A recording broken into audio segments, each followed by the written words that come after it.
Would they trade up to get Dorsey? Would they trade picks to get Jeremy Shockey? Would they trade for Kurt Sprang? Well, the Saints made a move. It would be. I'm not sure it was the one that anyone expected. The Saints swapped first-round picks with the New England Patriots and used that pick to take mammoth defensive tackle Cedric Ellis out of USC. As a senior in 2007, Ellis started all 13 games at nose guard and collected 58 tackles, 12.5 of those for losses, 8.5 sacks, 7 pass breakups, and on his way to first-team All-America honors. Well, he's very explosive. He has the ability to play 3 technique and nose tackle, very versatile, outstanding pass rusher, very hard worker, short area quickness, great burst off the football, very tough. We feel that he will be a great guy in our locker room. He'll help make the Saints a better football team. He's an outstanding young man. Now, the Saints also sent their 3rd-round pick to New England Patriots for New England's 5th-round pick. So it sounds like Ed Orgeron is very excited about the football player they got, and Saints fans should be too. All right, thanks, Damon. We'll check back. Going to be really excited about this pick. Absolutely. Now, a lot of NFL analysts predicted that the Saints would move up in the 1st round to take a defensive tackle. Fans hoped Glenn Dorsey would be that pick, but they got another big defender instead. And the initial reaction from Saints fans was what you would expect: unabashed joy. Our sports director Ed Daniels joins us live from Airline. And Ed, fans are excited about this pick, right? Yes, they are, and they should be. Damon, for the 2nd time in 6 years, the Saints have traded up to draft a defensive lineman in the 1st round. In 2003, Jonathan Sullivan was a disaster. In 2008, Cedric Ellis, a guy that the Saints hope is much more NFL ready and certainly appears to be. The Saints moving up, that set off, as you said, unabashed joy in Saints land. This Saints/LSU fan was crushed when Kansas City chose Glenn Dorsey at pick number 5. But minutes later, the Saints traded up, and Commissioner Roger Goodell delivered welcome news. With the 7th pick in the 2008 NFL Draft, the New Orleans Saints select Cedric Ellis, defensive tackle, USC.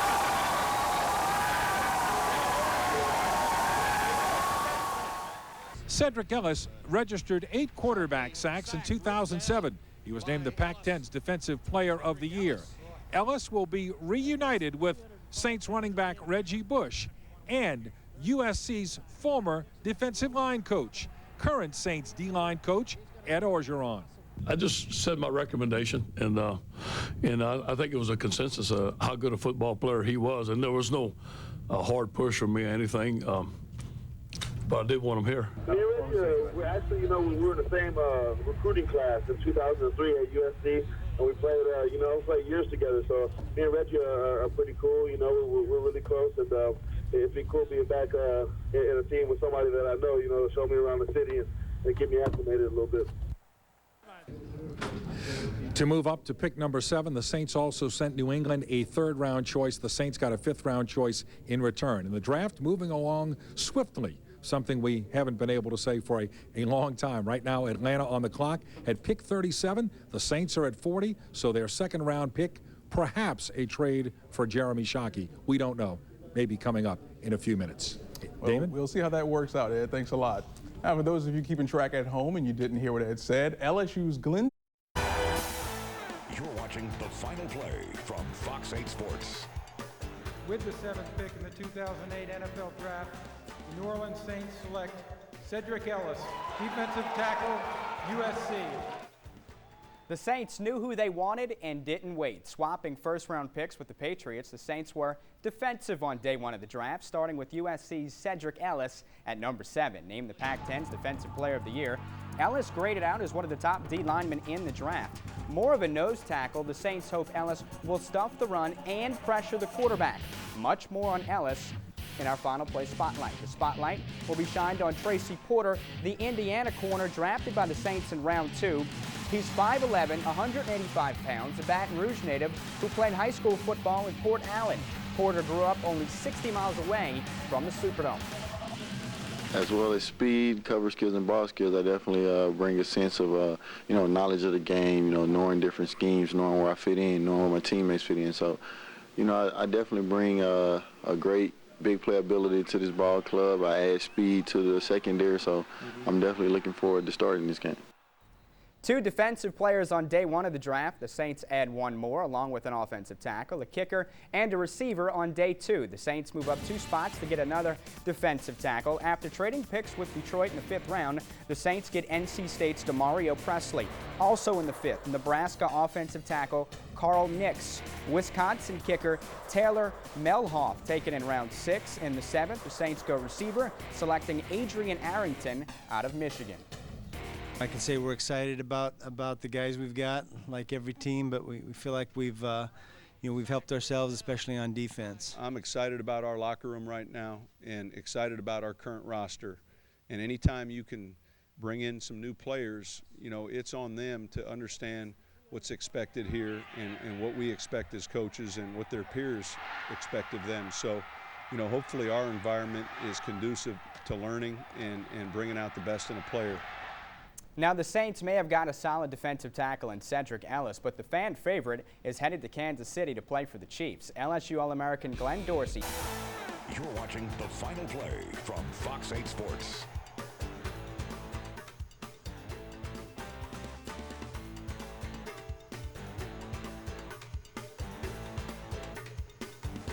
And welcome back to The Final Play. Time now to dive into the NFL Draft. We'll break it all down, and there's no one better to do that than draft expert Mike Detillier. In fact, here's his 193-page draft report, everything you need to know about all the players. Mike, you spend all year scouting and preparing for this weekend. What's it like for it to finally be here?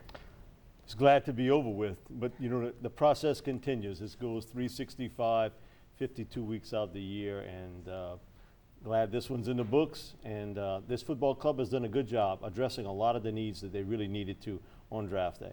Speaking of the Saints, let's start with the Saints. They trade up to get USC defensive tackle Cedric Ellis. Do you like the pick, and is Ellis the type of guy that can contribute as a rookie? Oh yeah, I like the pick, and I mean he's going to be an instant impact guy in the middle. Again, he dominated the Pac-10 just like Glenn Dorsey did SEC, and I think the world of Glenn. He's a tremendous football player. He's my top-rated defensive tackle. But if you're a stats guy, just think of this. We all know what Glenn Dorsey did at LSU. Cedric Ellis had more tackles for losses and quarterback sacks than Dorsey did at LSU. That tells you what type of performer you got. And he's a tough kid, very aggressive, real strong kid in the middle. Besides D-tackle, we all know the Saints need help at corner. In round 2, they take Indiana's Tracy Porter, a Baton Rouge native. You had him rated as the 9th best corner in the draft. Yeah, he's a good athlete. Guy's really only had 2 years of high school experience at Port Allen. Come in 17 career interceptions at Indiana. He's a playmaker, good matchup corner downfield. Now again, I don't think he'll have the instant impact that Cedric Ellis will, but rookie corners don't normally have that type of impact. But when you have a guy who plays nickel and dime, they're playing 35–40% of the time. He can also help out quite a bit as a return specialist, something this football team needed to. Good pick, good athlete, and he's a young man from right up the road at Port Allen, so he'll do a good job in his secondary, which we all saw last year. They needed an upgrade at the speed position at corner, and he gives them that. So the Saints get Ellis and Porter on day 1, but day 2 is really the day that NFL scouts live for. This is where you can find a steal like Marcus Colston, a former 7th-round pick. All right, let's start from the top of this list. Here's the graphic to showing you what the Saints did in day 2. Demario Presley in the 5th round, a guy who's had his share of injuries. Had a lot of injuries, wrist, knee in college, but coming out of high school, he was the top-rated defensive prep lineman in the country. Had a little bit of a maybe motivational problem once he got hurt. I know one thing with the defensive line coach they have here, he won't have that problem. Big kid in the middle.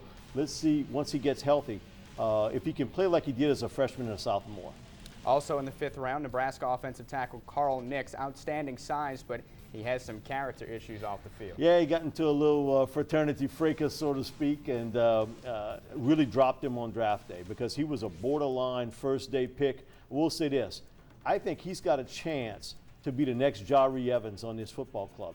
He's played right tackle. He's a big kid, and I think that you line him up, be that right tackle, right guard, he'll give you that power player, especially in the running game. And at 344 pounds, he will be very difficult to handle. Round 6, the Saints go kicker, Wisconsin's Taylor Melhoff. Is he a guy that can push Martin Gramatica for the starting job? There's no question about it. And a very good kicker, kicked in a lot of bad weather situations at Wisconsin, been a very consistent kicker, also a pretty good kickoff guy. One thing is, this football club has been go-lucky. Martin Anderson, Doug Bryan, John Carney. This is their first shot to reload. If you get a young kicker here, you can get him for a long time, and he'll be kicking indoors in the dome. I think it'll be a big help to Taylor. Finally, 7th round, the Saints take Michigan receiver Adrian Arrington. How would he compare to Robert Meacham coming out of college? Not a comparison there. Meacham was more of a speed guy, stretch the field, where Adrian's more a bigger physical player, sharp middle range receiver. Caught 67 passes last year at Michigan. When you think about it, if you ask who was the wide receiver MVP at Michigan, most people would have said Mario Manningham. It wasn't. It was Adrian Arrington last year. Let's switch gears to some of the other local players selected. He's certainly a fan favorite in this part of the state. They the NFL draft, where the Saints hope their first-round pick can have an immediate impact. Fox 8's Kristen Ergel shines the final play spotlight on USC's Cedric Ellis. It can be said for the Saints for the OA draft, they were aggressive. The New England Patriots traded the 7th pick to the New Orleans Saints. The New Orleans Saints select Cedric Ellis, defensive tackle, USC. The Black and Gold traded up to the 7th pick for the USC D tackle Cedric Ellis. The Trojan earned first-team All-American and first-team All-Pac-10 honors, but Coach Payton is most impressed with his intensity. He's a guy that plays with great intensity. He was one of the guys that, as the draft started, that we held in high regard. Saints General Manager Mickey Loomis implied on Tuesday that they were looking to fill gaps on the defensive side of the ball, and the interior lineman, who racked up 58 tackles, 8 quarterback sacks in his senior season, fit the bill nicely. We were pretty clear that defense was the direction that we felt we needed to go, and fortunately for us, there was a lot of good defensive players at the top of this draft, and we were able to get one of the ones we coveted. Ellis will be reunited with the former USC D-line coach, now Saints D-line coach Ed Ogeron. Ellis believes Coach O wouldn't have it any other way. And in a phone interview just after being drafted, Ellis said, "I know he made a push for me." I just said my recommendation, and I think it was a consensus of how good a football player he was, and there was no hard push from me or anything. But I did want him here. I think it's important because, particularly in the last 3 or 4 years, teams, us included, have put a lot more focus and energy on background, on character, on intelligence, and that's hard to measure on film. Who better to give you an idea of those characteristics for each guy than the people that have worked with them closely and seen them grow over a period of time. Coach Ogeron's still impressed with his once recruit, his versatility and athleticism off the ball. He's very explosive. He has the ability to play 3 technique and nose tackle, very versatile. I know he fits the attack 4-3 mold that we wanted in our defensive line. Added some quickness and some playmaking ability to our defensive line. But what most impresses Coach Ogeron is the way he handles himself off the field. He's a great young man. Recruited him out of Chino High School. I don't think Cedric was a 5-star player or nothing like that, but came in and worked very hard behind Mike Patterson, who was another first-round draft choice that we had there. He's one of the team leaders, outstanding young man. We're just getting a great guy in Cedric. A leader, an All-American, and now a Saint. Kristen Ergel for the Final Play. For Eric Ritchie and Kristen Ergel. For Adrian Arrington out of Michigan. All told, 6 players taken by the Saints this year. All in all, a good weekend for the Black and Gold. Here's Jim Henderson. 2 seconds after. The Saints draft reflects their belief in the overall strength of their roster, choosing what they hope will be quality over quantity, selecting 6 players. You better not miss on your first 2 picks, and with Cedric Ellis and Tracy Porter, they're convinced they didn't. Yesterday, we were thrilled when we could get up and get ourselves in a position to get Ellis, and I think when I'm driving home last night and I'm looking at where we were starting the day off with the 10th pick of the draft, I know we got a player that we felt was better than the 10th player in the draft, and it was at a need. And when the first round ended, I think this became the next corner on most people's boards. Clearly it was on ours, and we thought he might be taken ahead of us at our pick number 40. when he felled us, we were pretty excited about it. Today, they jumped in front of the Bengals for the second straight day to take a player that believes Cincinnati would beat them too. Yesterday it was Ellis. Today it was giving up their 7th pick to get defensive tackle Demario Presley as their first of 2 fifth-round picks. Offensive tackle Carl Nix came later in the 5th round. An off-the-field incident was not enough to dissuade Peyton from taking him. I'm real familiar with this player. His coach I'm real close with, and we felt very comfortable with what we were with who we were drafting at that point in time. The Saints got rid of Morton Anderson in 1994. 13 years later, he was still kicking in the NFL. Since then, they've gone through the likes of Doug Bryan, Chip Lowmiller, John Carney, Olindo Mare, with the current incumbent being Martin Grammatico. The selection of Taylor Melhath gives them the chance to finally end the revolving door of descending veterans at the position. The job description is to be accurate and to be able to convert drives, be it long field goals, short field goals, but then also as a kickoff guy. So I think you take the combination, and you know, we thought at the beginning of the year, a year ago, that Olindo gave us that, and it didn't work out. Only the future will answer the question the last 2 days have posed. Will trading up in the first round for Ellis prove to be the boon Jamal Brown has been, or the bust Jonathan Sullivan was? Each came through a similar move. In beating the Bengals to the punch for Ellis, it made Cincinnati settle for linebacker Keith Rivers. If the Saints had stayed at 10, Ellis likely would have gone to Cincinnati at 9, and the Saints would probably have settled for Rivers. Who will prove to be the better pro? Is Tracy Porter as good as the Saints think he is when few others had him going as the 9th pick in the 2nd round? Can he finally be the elite corner the Saints have never had? The next cornerback the Saints send to the Pro Bowl will be their first. Jim Henderson, 4th down on 4. And here's what some NFL writers are saying about the Saints' first-round pick. Veteran NFL writer Dan Pompey thinks Ellis will make a lasting impression in this league. Sporting News writer Vince Iyer liked Dorsey better, but thinks Ellis will immediately jump into the starting lineup. And Adam Kaplan believes Ellis is just as good as Dorsey and will provide an immediate impact to the Saints' defensive line. Now for the 2nd round selection, Tracy Porter. He was excited to hear that the Saints elected him with their 40th overall pick. Porter was at his home in Port Allen, enjoying the day with his family. The Louisiana native who played his college ball at Indiana remembers growing up rooting for the black and gold. Now he can realize his dream of suiting up in the same colors. Growing up, I was a Saints fan. Why not? I mean, hometown, even all the way in Indiana. I was the one when the Saints went 10-6 to the NFC Championship and on to the 7-9 season they had. Even before then, when people were putting bags over their head, I was a Saints fan. So here I am. Still more draft news to come. We'll hear from a couple of Tigers and see if they like where they're headed. And the second local player selected in this year's draft will join us in studio to talk about his new home in Chicago. And we'll also see how the Hornets are faring in Big D, and hear just how Byron Scott decided Chris Paul was the man he wanted to draft 3 years ago. Those stories are on the way when 4th Down returns. In 2007, quarterback Drew Brees completed a team record 440 passes, yet the Saints won only 7 games.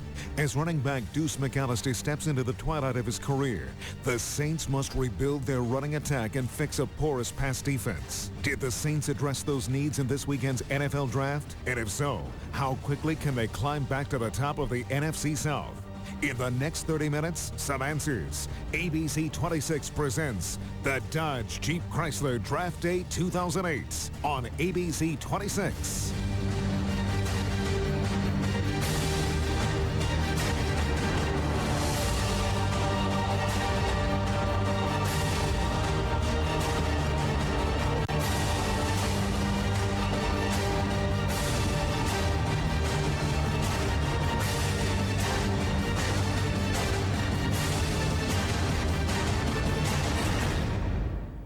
The New Orleans Saints select. ABC 26 presents the Dodge Jeep Chrysler Draft Day 2008. And draft 2008 is over. The Saints made 6 selections, and just the fact that they were able to trade up for one of those coveted defensive tackles in this draft makes it a success. Yes, it was. Now, the Saints had 2 selections in day one. USC Cedric Ellis in round 1, and Indiana defensive back Tracy Porter in round 2. Now, here's a look at how the Saints' day 2 picks went. The team had 2 fifth-round picks. They picked up the often injured defensive tackle from North Carolina State, Demario Presley, then used a second fifth-round pick on offensive tackle Carl Nix of Nebraska. In the 6th round, the Black and Gold then picked up some place-kicking insurance by drafting Taylor Melhoff from Wisconsin and obtained a 7th-round pick from Green Bay, and they used that on Michigan receiver Adrian Arrington. 2 of the Saints' biggest needs were addressed in the draft, cornerback and defensive tackle. There was much speculation that the Saints would draft a running back, but at least in that department, the Saints stood pat. Saints head coach Sean Payton very seldom strays off message, but when the Saints were able to trade up 3 spots to get Cedric Ellis, Payton could not contain his glee. I know yesterday we were thrilled when we could get up and get ourselves in a position to get Ellis. The cost to move up was relatively cheap. Swap first-round picks, give up the 3rd-round choice to New England, get a 5th-rounder back.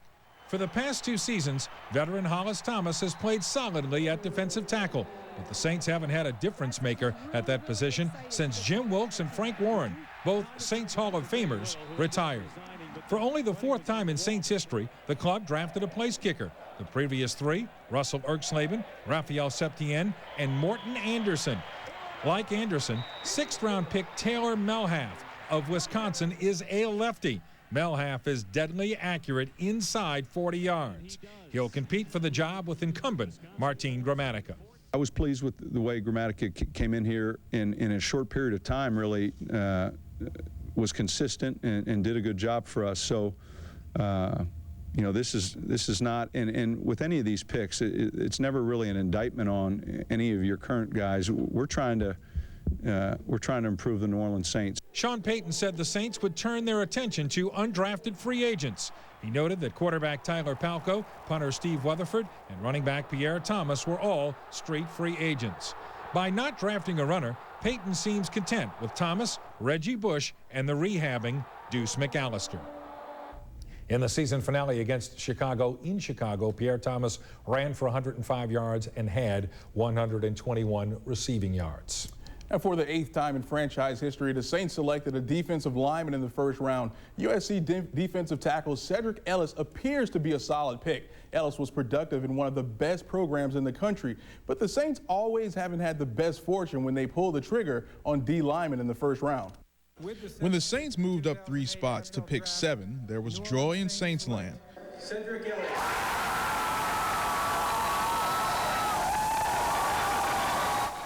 And in the Saints draft room, Saints defensive line coach Ed Orgeron filled the same duties when Cedric Ellis arrived at USC.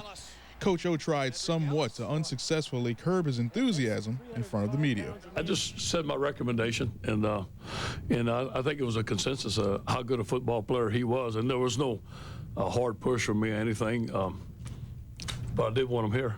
The Saints have had some hits and some big misses on the 1st round defensive linemen. The hits. Saints Hall of Famer Wayne Martin was selected in 1989. A year later, Ronaldo Turnbull, who also had a solid career as a Saint. And in 2004, one of the current cornerstones of the Saints defense, in Will Smith. The Saints have also had some huge misses. 1968, Kevin Hardy from Notre Dame. 1977, Joe Campbell from Maryland. 1987, Sean Knight of BYU. And in 2003, the Saints traded 2 first-round picks to move up for Georgia underclassman Jonathan Sullivan. When LSU's Glenn Dorsey went to Kansas City in pick 5, there was sadness in Saints land, but not so minutes later. Head coach Sean Payton was asked what he foresaw from Ellis as far as playing time this season. He's a guy that, look, just like the corner, and you know, we're looking for a guy to come in here and compete, learn the system, and you know, compete with the other guys. That was the politically correct answer. The fact is, Cedric Ellis is expected to anchor the Saints' defensive middle. If he does, he's a big hit.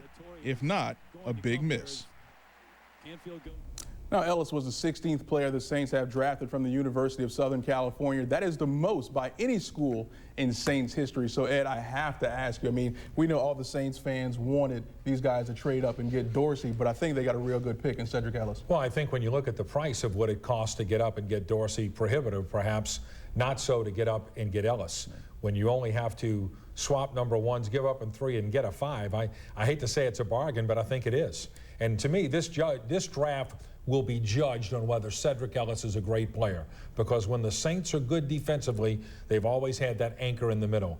As we said in the piece, Hollis Thomas has done a solid job here.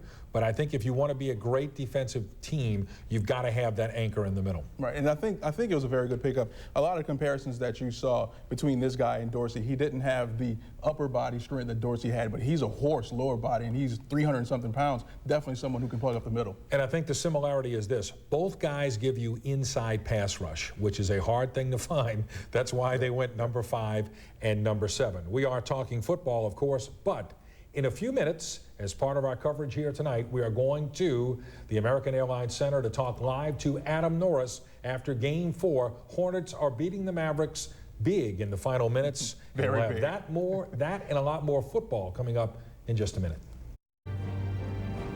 Welcome back. A year ago, the Tampa Bay Buccaneers went from worst to first in the NFC South. The Bucs drafted very well. Defensive end Gaines Adams in round 1 made an immediate contribution, as did 4th-round pick safety Tenard Jackson. Yes, now, but after years of being one of the NFC's best divisions, the NFC South hit a road bump last year, and as Ed said, good draft picks allowed Tampa to go from worst to first last season. But what NFC South team did the draft help most this year?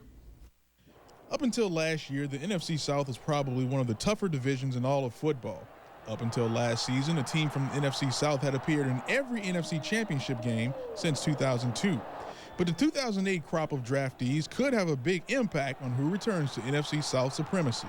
Saints' 2007 first-round pick Robert Meacham developed an unbreakable relationship with the bench, and the defense finished 26th in the league. So the team used its first 2 picks in the 08 draft on one huge area in need: the defensive side of the ball. After Michael Vick's arrest, Atlanta needed new blood at the quarterback position, not only to help the team on the field, but to give the franchise a new face and image off the field. Enter Boston College quarterback Matt Ryan. The Dirty Birds hope LSU cornerback Chevis Jackson can also ease the loss of cornerback D'Angelo Hall. The Carolina Panthers lost running back Deshaun Foster to the 49ers, so the team drafted Oregon running back Jonathan Stewart to team up with D'Angelo Williams. The team also addressed its offensive tackle needs by trading up to take Pittsburgh big man Jeff Otok. The team hopes Otok can step in and offer some blindside protection for a quarterback crew that hit the ground 33 times last season. The Bucs draft. So which NFC South team had the best draft? Robert, what do you think? Well, guys, I know I'm going to get a lot of mad emails, text messages, and even maybe phone calls, but my pick is the team that you just mentioned, the Tampa tour for these rookies that are in the backfield and the defense. So with that, I say that the Bucs, well, they're going to have a great season, especially with the injuries and the pickups. I pick them, guys. Well, my pick is the Atlanta Falcons. Now, while none of the players they picked up are superstars, they drafted some solid football players and at the same time addressed a number of need positions. Matt Ryan is considered the best NFL-ready quarterback of the draft, and he doesn't have the Jamarcus Russell cannon arm, but he does have better than average arm strength and good accuracy, and Chevis Jackson helps the secondary. Plus, the Falcons had more picks than any other team in the NFC South with 12. Ed? I think the best draft in the NFC South goes to the Atlanta Falcons. I like Chevis Jackson, who allegedly doesn't run fast enough in round 3, and I like wideout Harry Douglas, allegedly too small in round 4. But I really like Matt Ryan in round 1. The Falcons had to take a quarterback and turn the page on the Michael Vick era, and they did it with a pocket passer who is accurate and very good under pressure. How good? The Saints will find out twice a year. Is last year's Saints top pick ready to prove he was no mistake?